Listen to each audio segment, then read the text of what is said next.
நான் இப்போ ஒரு சினிமா எடுத்துக்கிருக்கேன். ரொம்ப ஒரு மோசமான சினிமா. பெருசா ஓடப்போகுது. அது எனக்கு தெரியும் ஆக்சுவலா. அந்த கதையெல்லாம் படிச்சிட்டாரு. 2, 3 பேர் படிச்சு துப்புனாங்க ஆக்சுவலா. என்னைய பத்தில நெறைய பேர் சொல்லுவாங்க வந்து கல்யாணம் வந்து ஒரு இன்ஸ்டிடியூஷன் அப்படின்னு. நான் ஒரு மென்டல் இன்ஸ்டிடியூஷன் சொல்லுவேன் ஆக்சுவலா. மதுரையிலிருந்து வந்தவங்க உலகத்துல ஒரே ஒரு ஊர் தான் அவங்களுக்கு எக்ஸிஸ்டன்ஸ். வேற எதுவுமே கிடையாது. மதுரை, மதுரை, மதுரை, மதுரை. இந்த மதுரைக்காரங்கள் வந்து பாத்தீங்கன்னாவே, அது ஒரு பக்கம் பாரதிராஜா சொன்ன மதுரைக்காரங்க ஒருத்தங்க இருப்பாங்க. அப்புறம் சாம்ராஜ் சொன்ன மதுரைக்காரங்க இருப்பாங்க. அப்புறம் மதுரையில மருது மாதிரி சில பேர் மாட்டுவான். அப்புறம் மதுரைக்கு போய்கிட்டே இருப்பாங்க. எனக்கு தெரியாது. மதுரை வந்து கிட்டத்தட்ட ஒரு அறுக்காத ஒரு தொப்புள் கொடி தான் நினைக்கிறேன் ஆக்சுவலா வந்து. இன்னும் என்னை ஒரு சினிமாக்காரனா உள்ள ஒரு கற்போடு என்னை வாழ வைக்கிறது வந்து என்னோட ரஷ்ய நாவல்கள் தான் இருக்கு. அன்பை மட்டுமே போதிக்கும் இயக்குனர் மிஷ்கின் அவர்கள்.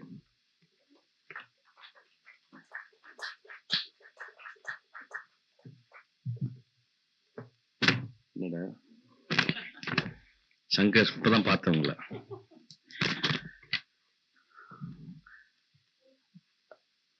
சினிமா பண்ணிட்டு எல்லாத்தையும் மூடிட்டு சும்மா இருக்கணும். இலக்கியவாதிகளோட பயிற்சியுமே இருக்கக்கூடாது. ஏன்னா ஒரு மாசத்துக்கு ஒரு ஏதாவது ஒரு புக்கு போட்டுருவாங்க, ஒரு ஏதாவது ஒன்று போட்டுருவாங்க. அதை படிச்சு தாலி இறந்து அதை பற்றி பேசணும். ஆக்சுவலா என் வாழ்க்கையில ரொம்ப கஷ்டப்பட்ட இரவு நேற்று இரவு. அதாவது 250 பக்கம் படிச்சுட்டு இன்னும் அடுத்து 250 பக்கம் படிக்கிறதுல என் உயிர் போயிடுச்சு. நேற்று வந்து கிறிஸ்துவையும் கொண்டாடல. ஆக்சுவலா 3 மணி நான் பண்ண நாவலை முடிக்கும் போது. இருந்தாலும் ஒரு 3 நாட்களுக்கு முந்தைய கைவிட்டேன். வேணாம் விட்டுலாம், இது இதுக்கு தேவையே இல்லை. எப்படி இருந்தாலும் ஒரு 1/2 மணி நேரம் பேச போறோம், அது ஒன்றும் பெருசா ஆக போறல, அது போய் எதுக்கு அப்படின்னு கை விட்டுட்டேன். அப்புறம் எப்பொழுதுமே நான் சாமுடைய அந்த தழுதலுக்கும் குரலுக்கு நான் ஒரு பெரும் அடிமைனா.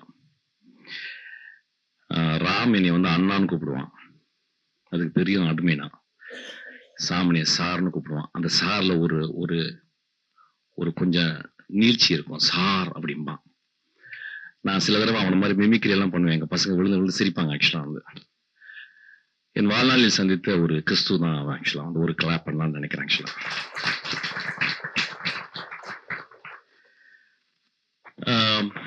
ரொம்ப டேஞ்சரஸான ஒரு ஒரு மேடை தான் அது. ஆக்சுவலா வந்து தியாகு போன்ற ஒரு ஆளுகளை வச்சுட்டு நம்ம எல்லாம் பேச வர்றதுன்றது வந்து, தியாகு ஐயாவை நான் வந்து ரொம்ப எனக்கு பரிச்சயம் இல்லை. ஆனா ஒரு கடவுள் மாதிரி தான் அவரை பார்க்குறேன். ஆக்சுவலா அவரை பத்தி நான் வந்து சாமிட்டு தான் நிறைய கேட்டு தெரிஞ்சிருக்கேன். கொஞ்சம் கொஞ்சம் அவரை பத்தி படிச்சிருக்கேன். அவருக்கு முன்னால அப்படி நிக்கிறது அப்படின்றது வந்து நான் ரொம்ப ஒரு ஒரு உடைந்து போன ஒரு மனிதனாகத்தான் இருக்கிறேன். நம்மளுக்காக, நம்ம வளத்துக்காக, நம்ம நலத்துக்காக மனிதர்கள் வந்து சிறையில் அவ்வளவு நாட்கள் வாழ்ந்த மனிதர்கள்ல ஒரு பெரும் தெய்வமா தான் அவரை பார்க்கிறேன். அதனால நான் யூஸ்வலா மேடையில பேசும்போது ரொம்ப திமிர்த்தனமா ரொம்ப ஓப்பனா பேசுவேன். இந்த மேடையில நான் அப்படிதான் பேச போறேன். அதனால மன்னிச்சுக்குங்க, அவர்கிட்ட மட்டும் கேட்டுக்கிறேன்.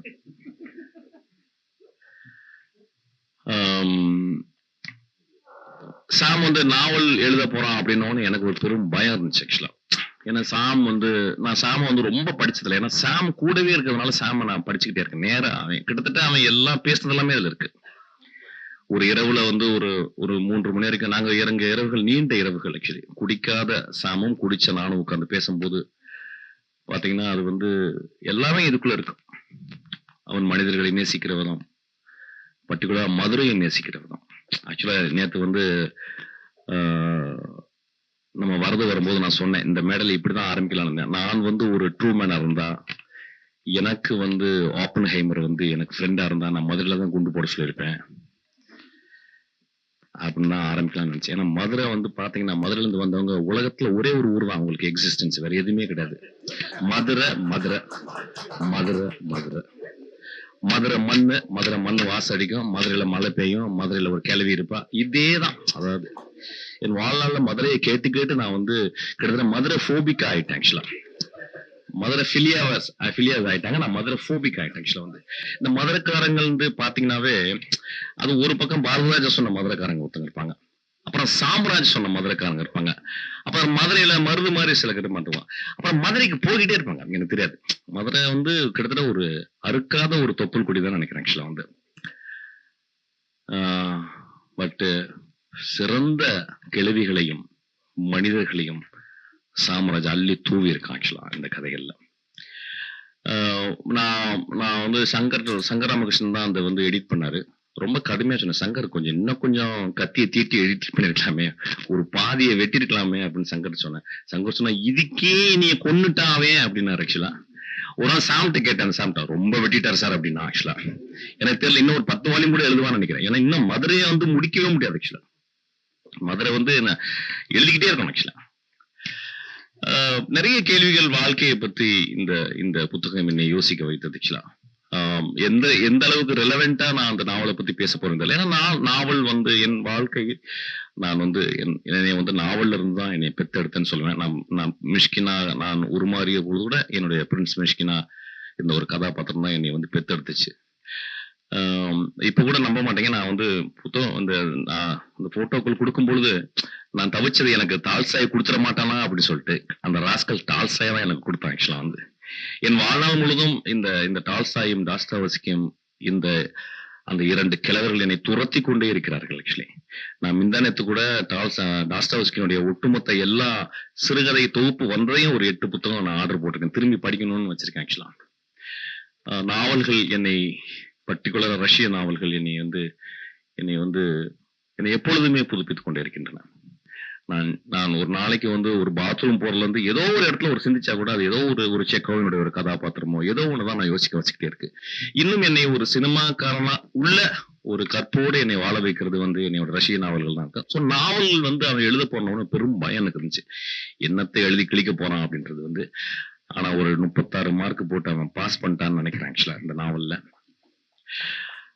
ஆமா, கை தட்டலாம் 36 மார்க் வந்து ரொம்ப பெருசு. ஆக்சுவலா நான் சினிமா எடுப்பதே 36 மார்க் தான். நான் இப்போ ஒரு சினிமா எடுத்துக்கிருக்கேன், ரொம்ப ஒரு மோசமான சினிமா, பெருசா ஓட போகுது, அது எனக்கு தெரியும். ஆக்சுவலா அந்த கதையை படிச்சாரு, நம்ம 2-3 பேர் படிச்சு துப்புனாங்க. ஆக்சுவலா வெளியே துப்பிக்கிட்டாங்க, ஏன்ட்டு துப்புல. ஆனா அந்த படம் தான் ஓடும். ஆக்சுவலா அந்த படம் தான் ஓடும். ரொம்ப கேர்ஃபுல்லா துப்புற மாதிரி கதைகள் எழுதி ஒரு வெற்றி படத்துக்குள்ள எல்லாத்தையும் பண்ணிட்டேன். ஆக்சுவலா அதெல்லாம் போக அந்த படத்தை இயக்கும் பொழுது அதுல இருக்க ஒரு பெரிய சுகம், அதாவது அடுத்த ஷாட் என்னன்னு தெரியாம இயங்குற போது ஒரு ட்ரெபேசி ஆர்டிஸ்ட் போல, கீழே வலையில்லாத ஒரு ட்ரெபேசி ஆர்டிஸ்ட் போல நான் உருண்டு கொண்டிருக்கிறேன். ஆக்சுவலா ஒரு படம் எடுக்கும் பொழுது அந்த படம் ஓடுமா ஓடாதா என்று தெரியாத ஒரு நினைப்பில் இந்த காட்சி, இந்த ஷாட்டை இதுவரைக்கும் நான் எடுத்ததில்ல, இந்த காட்சி எப்படி பார்க்கலாம் அப்படின்ற ஒரு எண்ணத்துக்காக தான் நான் சினிமாவில் வாழ்ந்து கொண்டிருக்கிறேன். சொல்ல போனா சுருக்கமா சொல்லலாம், என்னத்துக்காக வாழ்றேன்னா நான் புத்தகம் படிக்கிறது தான் வாழ்றேன். அந்த மாதிரி நேத்து ஒரு அழகான ஒரு புத்தகத்தை படித்தேன். இந்த புத்தகத்தை வந்து நிறைய போட்டு கிழிச்சாங்க நிறைய பேரு. இதெல்லாம் சொன்ன ஜெயமோகன் ஏன் வரக்கூடாதுன்னு நான் கேட்கிறேன். வந்துட்டு போறாரு, நான் அப்படிதான் கேட்கிறேன். கொஞ்சம் நம்ம வந்து அப்படி பார்க்க வேணாம்னு நினைக்கிறேன். அதாவது நம்ம வந்து ஏன்னா இந்த எனக்கு தெரிஞ்சு இந்த எம்எல் மூமெண்ட்டை பத்தி வந்து எம்எல் மூமெண்ட்டுக்குள்ளே இருந்து அதை பத்தி சார்பா இருந்து கொண்டே இதை இவ்வளவு விமர்சனம் பேசுற ஒரு மனிதன் சாம்ராஜ் இவ்வளவு அழகா இவ்வளவு எதிர்ப்பு யாருமே பேசிருக்க முடியாதுன்னு நினைக்கிறேன். எம்எல்ஏ மூமெண்ட்டை பத்தி தெரியாதவங்க இதை படிச்சாங்கன்னா இவ்வளவு விமர்சனம் எப்படி இருக்குன்னு கேட்டா வந்து எனக்கு ஏன்னா அந்த மூமெண்ட் தான் அவ்வளவு சுதந்திரத்தை கொடுக்குதுன்னு நினைக்கிறேன். ஆக்சுவலா வேற ஒரு ஒரு ஒரு ஒரு வேற ஏதாவது ஒரு கட்சியில இருக்கவங்களோ வேற ஏதாவது ஒரு ஒரு ஒரு ஒரு அமைப்புல இருக்கவங்களோ இந்த மாதிரி தன்னுடைய சுயத்தை வந்து தன் சுயம்தான் அது. ஆக்சுவலா என்னுடைய உடம்பு தான் அது. ஆனா அவன் வந்து அப்படியே வெட்டி அவன் வந்து சுக்குலோர அப்படி வெட்டி அப்படி பாக்குறான், அப்படியே சிரிக்கிறான், பகடி பண்றான். ஒரு பெரிய ஒரு ஃப்ரீடம் கொடுத்துருக்கு. அதுக்கு என்ன காரணம்? எல்லோருமே ரொம்ப ரொம்ப ரொம்ப உயர்வான சிந்தனைகளோட இருக்கிறதுனால இதுக்கும் ஒரு காரணம். எனக்கு ரொம்ப பிடிச்சது இந்த போதுல வந்து எல்லாத்தையுமே அவன் வந்து விமர்சனம் பண்றான், எல்லாத்தையுமே பகடி பண்றான். அப்புறம் வாழ்க்கையில பகடி பண்ணாட்டினா எதுக்கு தான் வாழ்றோம் அப்படின்ற மாதிரி வருது.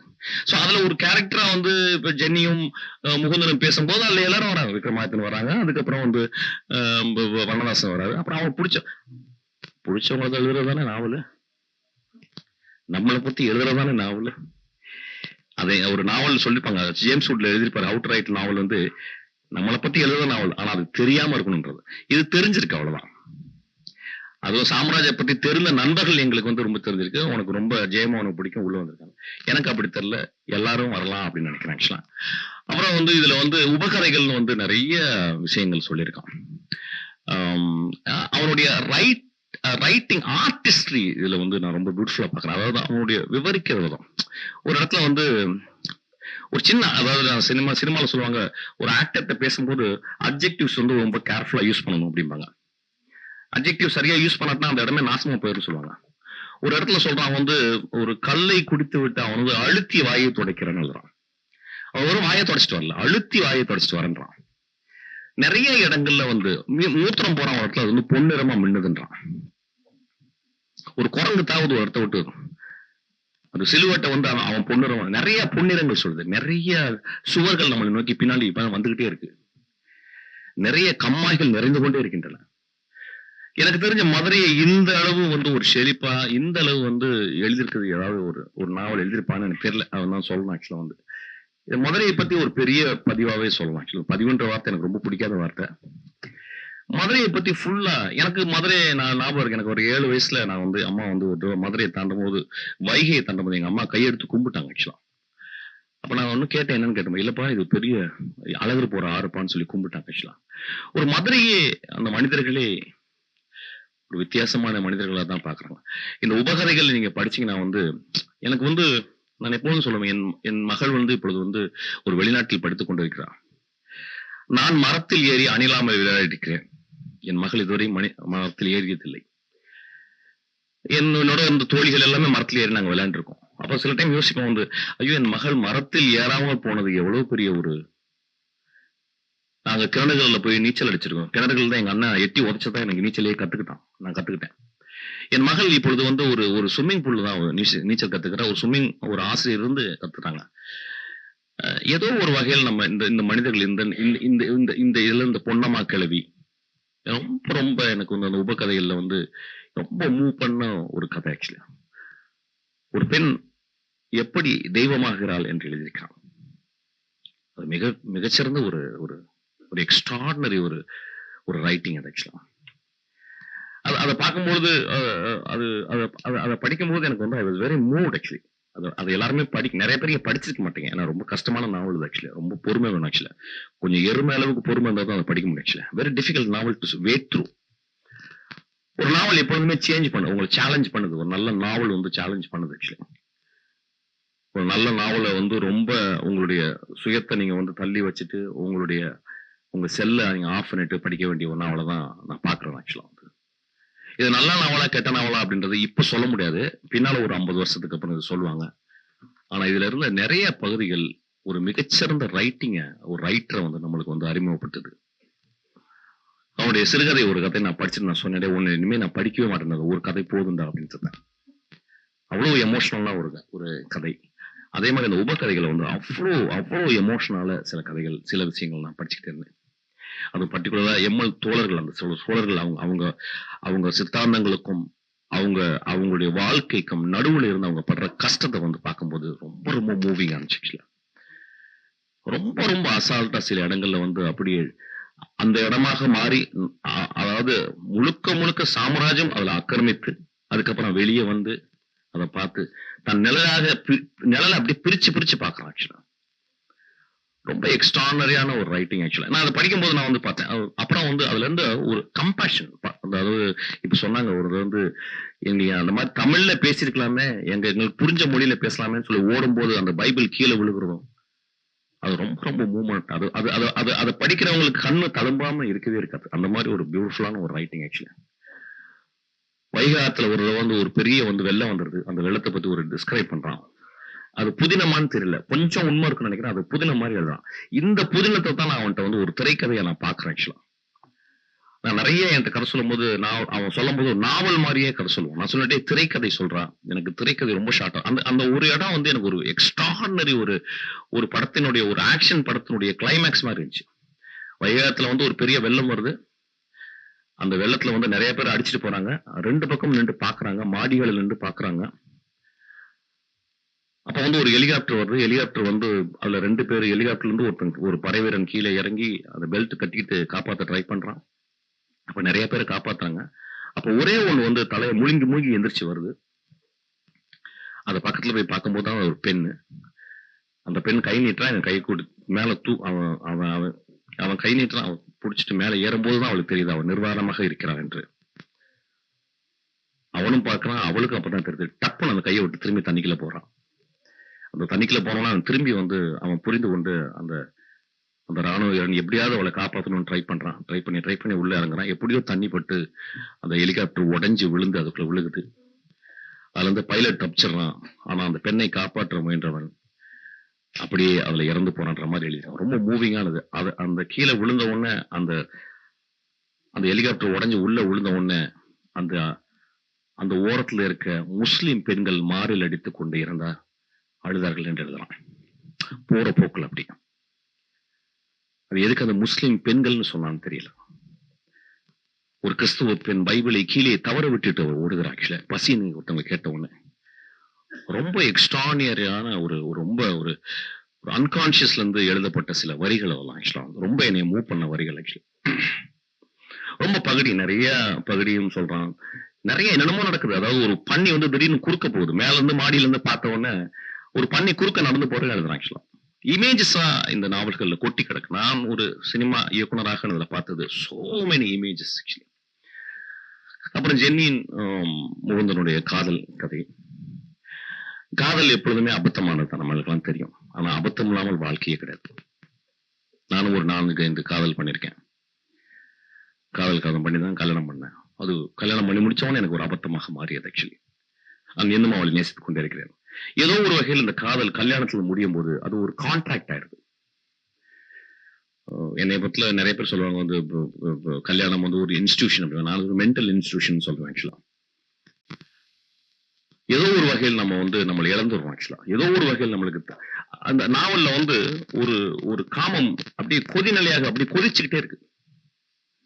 அது ரொம்ப வெக்கப்படாம சாமி எழுதியிருக்கான். அதுக்கு அவனுக்கு ஒரு கிளாப் பண்ண நினைக்கிறேன். ஆக்சுவலா இந்த படத்துல இந்த ஒட்டுமொத்த நாவல்ல அவன் காமத்தை கையாண்ட விதம் வந்து எனக்கு ரொம்ப எக்ஸ்ட்ரானரியா இருந்துச்சு. Very very extraordinary. கொஞ்சம் விட்டா கூட அப்படியே ஒரு அப்படி விட்டா அப்படி கொஞ்சம் அப்படி மஞ்சளுக்குள்ள போக வேண்டிய ஒரு இடத்த அப்படியே அழகா அப்படியே ரொம்ப ரொம்ப எனக்கு பிடிச்ச இடம். ஆக்சுவலா அவ வந்து அவனை முகுந்த் அப்படின்னு சொல்லும் போது கீழ் ஸ்தாதியில் அவள் அந்த குரல் கேட்டுச்சு அப்படின்னு எழுதுறான். ரொம்ப பியூட்டிஃபுல்லா இருந்துச்சு. ஆக்சுவலா அந்த நிர்வாணத்தை வந்து அந்த நிர்வாணம்னு சொல்லாம என்ன பண்றான், நிலவின் மஞ்சள் அவள் மேல் படர்ந்திருந்தது அப்படின்றான்.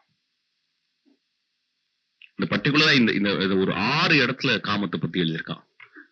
அது ஒரு நல்ல தேர்ந்த ஒரு எழுத்தாளன் போல தான் எழுதியிருக்கான். ஆக்சுவலா கொஞ்சம் கூட அதை வந்து ஒரு குத்துப்பாட்டு மாதிரி ஆக்கணும், அதை வந்து ஒரு இது அப்படின்ட்டு இல்லாம ரொம்ப ரொம்ப கண்ணியத்தோட ரொம்ப அழகா போயிருக்கான். இந்த முகுந்தன் ஜென்னி காதல்ல நான் ரொம்ப ஆச்சரியப்படுற விஷயம், அவங்க காதலோட அவங்க காமம் கண்ணியமாக இருந்தது.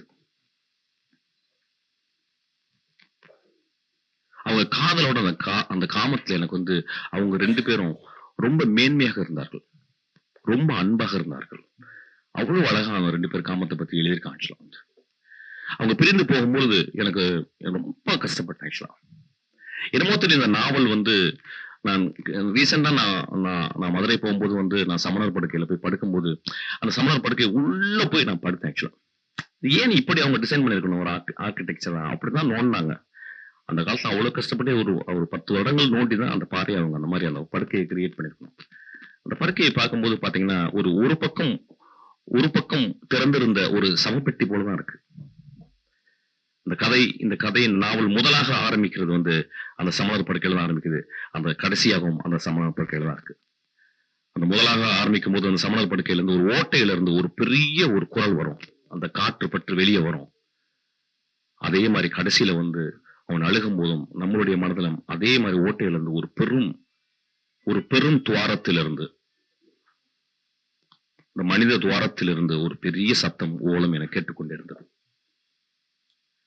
இது இந்த நாவலை வந்து நம்ம பர்சனலா தான் படிக்கணும். இது வந்து எனக்கு வந்து எம்எல் மூமெண்ட்காரங்க வந்து அதை வேற மாதிரி தனியா பிரிச்சு அதை வந்து வேற மாதிரி பேசுவாங்க. நான் அப்படி பார்க்கவே இல்லை. நான் ஒரு ரொம்ப எளிமையான இந்த நாவலை நான் படிச்சேன். ஆக்சுவலா இந்த படிக்கிறதுக்கு முந்தைய நான் சங்கராமன் இருந்து கடுமையா விமர்சனம் ஒரு 10 பக்கங்கள் என்ன ரொம்ப போர் அடிக்கிறதுனால தாங்க முடியல. ஏன்னா இப்ப நான் படிக்கிறது ஒரு ஸ்பானிஷ் யுவான் கோமஸ் யுராடோன்னு சொல்லிட்டு ஒரு ஆத்தர். அவர் எழுதின ஒரு நாவல் ரெட் குயின்ற ஒரு நாவல் படிச்சுக்கிறேன் சைமல்டேனியஸா. ரொம்ப விறுவிறுப்பான நாவல், ஒரு பெரிய பெஸ்ட் செல்லர் அங்க ஸ்பெயின்ல. அதை படிக்கும்போது அதுவும் கம்பேர் பண்ணி பார்க்கும்போது இது ரொம்ப ஸ்லோவா போச்சு. ஆனா ஸ்லோவாக போனாலும் இந்த மனிதர்களை இங்கிலீஷ்ல அதாவது நம்ம எடிட்டிங்ல சொல்லுவாங்க லேகா இருக்கு அப்படிம்பாங்க. நான் அசிஸ்டன்ட் சொல்லுவேன் ஒரு கிளவி லேகா தான் நடந்து போகணும் அப்படிப்பாங்க. ஒரு மனநிலை ஆக்சுவலி அந்த அந்த கதை படிக்கும்போது அது ஒரு கிரைம் த்ரில்லர். அது வந்து ஒரு ஊடனிட் கதை. அதை நான் வேகமா தான் படிச்சாகணும். இந்த கதைகள் நான் பொன்னம்மா கிழவிகளோடு நான் மெதுவாக நடந்து போக வேண்டும். நான் இந்த நான் நிறைய பார்த்திருக்கேன். ஏன் இந்த நாவல் எழுதப்பட்டதுன்னு யோசிச்சேன். இதை ஏன் எழுதணும் அவன்? அது பர்டிகுலர் நாவல் வந்து இந்த முகுந்தனும் ஜென்னியும் அது சும்மா, அதாவது ஒரு கான்ஜுரர் ட்ரிக்னு சொல்லுவாங்க. இப்படி கையை ஆட்டிக்கிட்டு இருக்கும்போது பாக்கெட்ல இருந்து எடுத்துருவாங்க ஆக்சுவலா ஒரு கான்ஜுரர். அது மாதிரி வந்து முகுந்தனும் ஜென்னியும் இதுல சும்மா அப்படி அவன் எழுத வந்ததே உபகதைகள் தான் ஆக்சுவலா. அவன் பார்த்த மனிதர்களுடைய பாதி நிரப்பப்படாத விஷயங்களை அவன் கற்பனை கொண்டு நிரப்புகிறான். நிறைய வந்து நம்ம லைஃப்ல வந்து நம்ம பேசிட்டே இருக்கும்போது வந்து பாதி தான் நடந்திருக்கும், மிச்ச பாதி நம்ம நிரப்பிப்போம். அந்த நிரப்புற பாதி தான் நம்மளுக்கு ரொம்ப உண்மையா இருக்கும் ஆக்சுவலி. அந்த மாதிரி நிறைய உண்மைகளை அவன் நிரப்புறான். ஒரு ரியாலிட்டியும் நான் ரியாலிட்டிக்கும் நடுவுல அப்படியே அப்படியே ரெண்டு கால தண்டவாளத்தை வச்சு நடந்து போற மாதிரி நடந்து போறான் ஆக்சுவலா. நான் யோசிச்சு பார்த்தேன், ஏன் இந்த மனிதர்கள் நம்ம திரும்பி என் பாட்டி ஏன் எனக்கு முக்கியம்? என் அம்மாவை பெற்றதனால் மட்டுமல்ல, என் பாட்டி எதவோ சொல்லி கொடுத்துருக்காங்க. என்னமோ அந்த நாவல் படிக்கும்போது என் வீட்டுல நான் ரொம்ப நாளைக்கு சின்ன வயசுல பார்த்த ஒரு பாக்கு வெட்டி எனக்கு ஞாபகம் வந்தது. ஒரு வெண்கலத்தில் உருவாக்கப்பட்ட ஒரு பாக்கு வெட்டி. என் பாட்டி எப்பொழுதுமே அதை ஒரு பெட்டியில் போட்டு வைத்திருப்பாள். அது ஏதோ ஒரு தருணங்கள் அவள் திறந்து பார்ப்பா. திறந்து பார்க்கும்போது நானும் போய் திறந்து பார்ப்பேன். என் கையில் எடுத்து கொடுப்பாங்க. அது எப்படின்னா இப்படி அமைக்கி இப்படி ஓபன் பண்ணும். அது கீழே வச்சு பார்க்க வெட்டணும். ஒவ்வொரு தடவை பார்க்க வெட்டும் போது எப்பயாவது அந்த பார்க்க வெட்டி சாப்பிடும் என் கழுவி. அப்ப அந்த பார்க்க வெட்டும் போது அந்த குதிரை தவுவது போல் இருக்கும். இன்னைக்கு பார்க்க வெட்டிகள் இல்லை, பாட்டிகளும் இல்லை, அந்த கருணையும் நம்மளுக்கு இல்லை. இன்னைக்கு கருணைன்ற வார்த்தை இருக்குமா அப்படின்றது எனக்கு தெரியல. அது ரொம்ப புத்த வார்த்தை, புத்தத்தை சேர்ந்த ஒரு வார்த்தை, ஒரு கம்பேஷன் சேர்த்துக்கிறோம். இந்த நாவல் முழுதும் கருணை தழும்பி கிடக்கிறது. ஒரு வைகை நதி போல், வற்றாத வைகை நதி போல் இதுல வந்து கருணை தழும்பி இருக்கிறது. நாம் ஏன் நம் மூதாதையரை பற்றி நாம் பேச வேண்டும்? நாமும் மூதாதையை ஆகிக்கொண்டே இருக்கிறோம். அந்த வேல்யூஸ் என்ன? இந்த கதை ஜென்னியின் முகுந்தனுடைய கதை. காதல் என்றால் என்ன அப்படின்றது மட்டுமே கிடையாது. நாம் எப்படி வாழ வேண்டும், ஏன் இருவர் சேர்ந்து வாழ வேண்டும் என்ற ஒரு கேள்வியை இந்த நாவல் முழுக்க முழுக்க என் மனதில் ஒரு பெரும் ஆணியை போல் அடித்துக் கொண்டே இருக்கிறது. எனக்கு ஏன் ஒரு பெண் துணை தேவை? ஜென்னி சொல்லுகிற காமத்துக்காக மட்டுமா அப்படின்றான். ஒரு இடத்துல முகுந்தன் அலறான். அப்படி காமம் முக்கியம் இல்லையா ஜென்னி அப்படின்றான். ஒரு பெரிய கேள்வியோடு இந்த நாவல் முடிகிறது. நமக்குள்ளும் ஜென்னியும் முகுந்தனும் எப்பொழுதுமே இருந்து கொண்டிருக்கிறார்கள். இந்த ரெண்டு பேரும் ஒரு பெரிய கேள்விக்குறியா இந்த நாவல் இருந்துகிட்டே இருக்காங்க. காதல் என்பது என்ன? மூடப்பட்ட ஒரு போர்வையால் மூடப்பட்ட காமம் மட்டுமா? காதல் என்பது பரிசுத்தமான அன்பா? காதல் என்பது பைபிளை விட்டு கீழே விட்டுட்டு ஓடி போன அந்த கம்பேஷனா அப்படின்னு தெரியவே இல்லை. ஒரு பெரிய கேள்வியை இந்த நாவல் எழுப்பியிருக்கிறது. ஒருவேளை இந்த எழுத்தாளர் இதை சாம்ராஜ் எழுதும் போது அவ்வளவு கான்சியஸா எழுதினாலும் தெரியல. அந்த நாவல் கிட்டத்தட்ட ஒரு ஆட்டோ ஃபிக்ஷன் தான் சொல்லுவேன். ஒரு பயோகிராபிக்கல் ஆட்டோபயோகிராபிக்கல் ஃபிக்ஷனா பாக்குறேன். ஒரு ஸ்ட்ரீம் ஆஃப் கான்சியஸ்ல எழுதுன மாதிரி தான் இந்த நாவல் போய்கிட்டு இருக்கு. ஆனா ரெண்டுமே எக்ஸாக்ட் டெஃபினேஷன்ல இந்த நாவல் கிடையாது. இது ஒரு புதிய ஃபார்மாவும் இருக்கு ஆக்சுவலா. I am very proud to read this novel. And இன்னும் கொஞ்சம் சுருக்கமாக ஒரு 500 பக்கத்தில் எழுதுவது அப்படின்றது வந்து அது இன்னும் சுருக்கமா அவன் எழுதலாம்னு நான் ஆசைப்படுறேன். ஆக்சுவலா விமர்சனம் எதுவுமே இல்லை. ஏன்னா எனக்கு அந்த விமர்சனம் அப்படின்றது எப்படி வரும்னு எனக்கு தெரியல. ஒருவேளை இந்த இயக்கம் சார்ந்து இந்த எழுதப்பட்ட சில விஷயங்கள் அவன் மேல விமர்சனம் செய்யலாம். அது எனக்கு இந்த நாவல் விமர்சனமே கிடையாது. இந்த நாவலை நான் சாமராஜை நேசிக்கிறேனோ, ஒரு வாரத்திற்கு ஒரு முறை சாமராஜ் என்னை தொலைபேசியில் அழைக்கவில்லை என்றால் எப்படி என் வாழ்நாள் ஒரு சுடு ஆகடாக மாறுமோ அது மாதிரிதான் அந்த நாவல். அப்படி படிச்சுதான் அந்த நாவலை படிச்சேன். இதை எழுதி தந்த சாம்ராஜ்க்கு ரொம்ப நன்றி. இதை எடிட் செய்த சங்கர் ராமகிருஷ்ணனுக்கு ரொம்ப நன்றி. இதை பரிந்துரைத்த என்னுடைய எல்லா நண்பர்களும் மருது இசைக்கு நன்றி. இது ஒரு நல்ல நாவல், படிங்க. இந்த போர்டம், இந்த லேக் அப்படின்ற வார்த்தைகளை நம்ம வந்து இந்த மாதிரி நாவல்களுக்கு நம்ம வந்து அடக்க முடியாது ஆக்சுவலா. அடுத்த முறை இந்த நாவலை பத்தி டிசைன் பண்ணும்போது இன்னும் அழகா டிசைன் பண்ணலாம். நான் எப்பவுமே சாம்ராஜ் சொல்றேன், சாம்ராஜ் அப்படியே துடிக்கிறான், டேய் என்னடா ஒரு ஃபர்ஸ்ட் நாவல் பண்ற, அதை மெதுவா லான்ச் பண்ணலாமேடா, அதை மெதுவா இல்ல சார் தியாகு சார் அப்படின்றான். அப்ப நான் சொன்னேன், டேய் இந்த ஃபாண்ட் வந்து இந்த கொடைமடம் ரொம்ப ஃபார்வர்டான ஃபாண்ட் இருக்குடா, நீ வந்து ஒரு 80களில் இருந்த மனிதர்கள் எழுதியிருக்க, இன்னும் கொஞ்சம் அழகா அது கொஞ்சம் இன்னும் டிசைன் பண்ணலாடா அப்படின்னு நான் சொல்றது உண்டு ஆக்சுவலா. ஏன்னா ஒரு படத்தை ஒரு போஸ்டர் டிசைன் பண்றதுக்கு நான் ஒரு 3 மாசம் எடுத்துக்கிறேன் ஆக்சுவலா. இதெல்லாம் மீறி இந்த நாவலில் அறம் இருந்தது, இந்த நாவலில் அன்பு இருந்தது, இந்த நாவலில் சாம்ராஜ் இருந்தான். அதற்காக இதை படிப்போம். நன்றி.